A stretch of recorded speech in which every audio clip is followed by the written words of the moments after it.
समझा दिया गया, उनके दिमाग में भर दिया गया है कि जो कुछ खराब है इस पूरे विश्व में वो तुम्हारा खुद का धर्म है।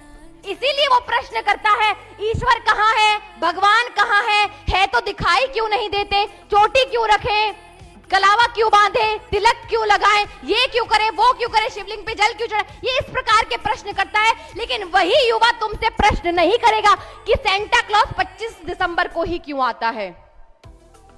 किसी युवा ने करा है ये प्रश्न तुमसे? जो तुमसे पूछ रहा है कि ईश्वर कहाँ है, भगवान कहाँ है, वो युवा तुमसे पूछ रहा है कि 25 दिसंबर को ही सेंटा क्लॉज क्यों आता है और पूरा साल कहाँ रहता है, वो है भी या नहीं है, कौन है सेंटा क्लॉज।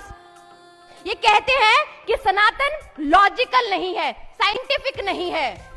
तो इनके दिमाग में ये बात है ही नहीं, क्योंकि अगर लॉजिक और साइंटिफिक की बात होती तो तुम उधर भी प्रश्न करते, लेकिन तुम्हारे प्रश्न केवल और केवल सनातन धर्म के लिए ही उठते हैं, तुम्हारे और किसी धर्म, संप्रदाय, मजहब के लिए नहीं उठते हैं।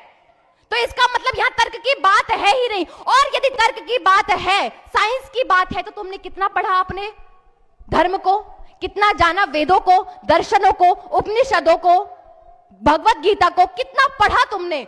तुम बिना पढ़े इस प्रकार की बातें कर रहे हो। यदि तुमने पढ़ा होता तो तुम महर्षि बोधायन को जानते, महर्षि भास्कराचार्य जी को जानते, आर्यभट्ट को जानते, महर्षि कणाद को जानते, चाणक्य को जानते, तुम इन सबको जानते। छोटा सा एग्जाम्पल ले लीजिए। आज हम बात करते हैं कि पृथ्वी अपना जो चक्कर पूरा करती है वो 365 दिन में पूरा करती है, सबको पता है ना। अब इनसे पूछो ये किसने दिया है, तो ये कहेंगे निकोलस ने दिया है। इसको निकोलस ने बताया है हीलियोसेंट्रिक थ्योरी में। कब बताया है? 16वीं सदी में बताया है।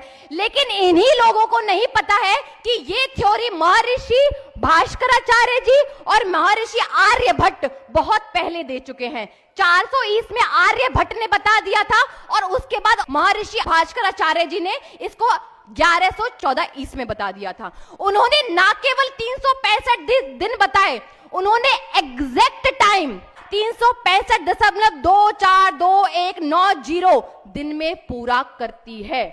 न्यूटन के 3 लॉ, न्यूटन के 3 लॉ वो किसने दिए थे? वो महर्षि कणाद ने बताए थे। ग्रेविटेशनल लॉ के बारे में आप पढ़ते हो, वो किसने? महर्षि कणाद ने बताए थे। जीरो की खोज किसने करी थी? आर्यभट्ट ने करी थी। पाइथागोरस थ्योरम किसने दी थी? बोधायन जी ने दी थी।